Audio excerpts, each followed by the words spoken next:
Assalamualaikum warahmatullahi wabarakatuh. Semoga kalian semua dalam keadaan sehat lahir batin dan semoga selalu dalam lindungan Allah subhanahu wa ta'ala. Amin amin ya rabbal alamin.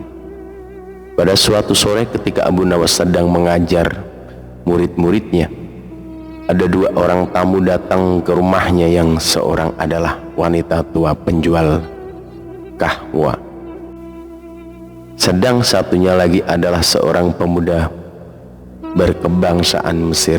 Wanita tua itu berkata beberapa patah kata, kemudian diteruskan dengan si pemuda Mesir.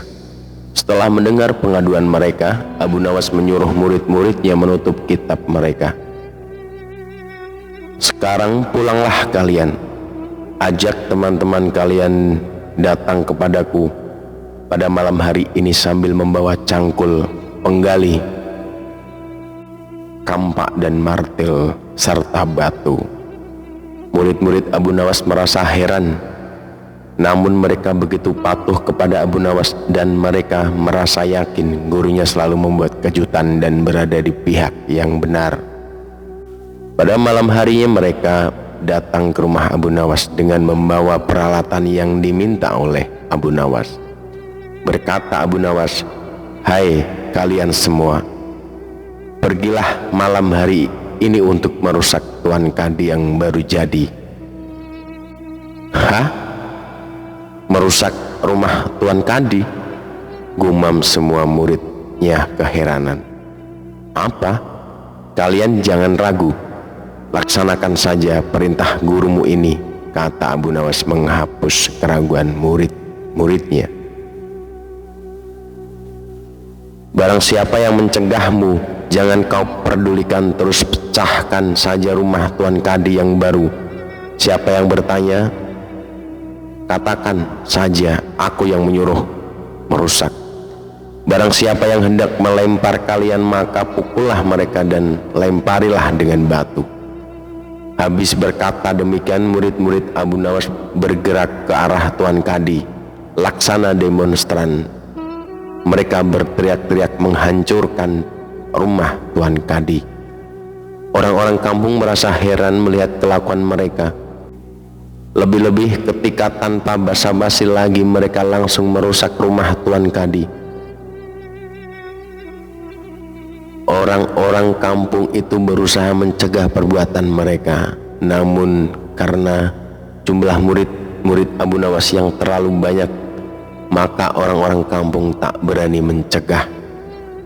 Melihat banyak orang merusak rumahnya, Tuan Kadi segera keluar dan bertanya, "Siapa yang menyuruh kalian merusak rumahku?" Murid-murid itu menjawab, "Guru kami, Tuan Abu Nawas yang menyuruh kami." Habis menjawab begitu, mereka bukannya berhenti, malah terus menghancurkan rumah Tuan Kadi hingga rumah itu roboh dan rata dengan tanah. Tuan Kadi hanya bisa marah-marah karena tidak ada orang yang berani membelanya. "Dasar Abu Nawas provokator, orang gila. Besok pagi aku akan melaporkannya kepada Baginda." Benar, esok harinya Tuan Kadi mengadukan kejadian semalam sehingga Abu Nawas dipanggil menghadap Baginda. Setelah Abu Nawas menghadap Baginda, ia ditanya, "Hai Abu Nawas, apa sebabnya kau merusak rumah Kadi itu?" Abu Nawas menjawab, "Wahai tuanku, sebabnya ia pada suatu malam hamba bermimpi bahwasanya Tuan Kadi menyuruh hamba merusak rumahnya, sebab rumah itu tidak cocok baginya. Ia menginginkan rumah yang lebih bagus lagi. Ya, karena mimpi itu maka hamba merusak rumah Tuan Kadi." Baginda berkata, "Hai Abu Nawas, bolehkah hanya karena mimpi sebuah perintah dilakukan? Hukum dari negeri mana yang kau pakai itu?" Dengan tenang Abu Nawas menjawab, "Hamba juga memakai hukum Tuan Kadi yang baru ini, tuanku." Mendengar perkataan Abu Nawas, seketika wajah Tuan Kadi menjadi pucat. Ia terdiam 1000 bahasa. "Hai Kadi, benarkah kau mempunyai hukum seperti itu?" tanya Baginda. Tapi Tuan Kadi tidak menjawab. Wajahnya nampak pucat, tubuhnya gemetar karena takut. Abu Nawas, jangan membuatku pusing. Jelaskan, kenapa ada peristiwa seperti ini? Perintah Baginda. Baiklah, Abu Nawas tetap tenang, Baginda. Beberapa hari yang lalu ada seorang pemuda Mesir datang ke negeri Baghdad ini untuk berdagang sambil membawa harta yang banyak sekali. Pada suatu malam ia bermimpi kawin dengan anak Tuan Kadi dengan mahar mas kawin sekian banyak. Ini hanya mimpi, Baginda. Tetapi Tuan Kadi yang mendengar kabar itu langsung mendatangi si pemuda Mesir dan meminta mahar anaknya.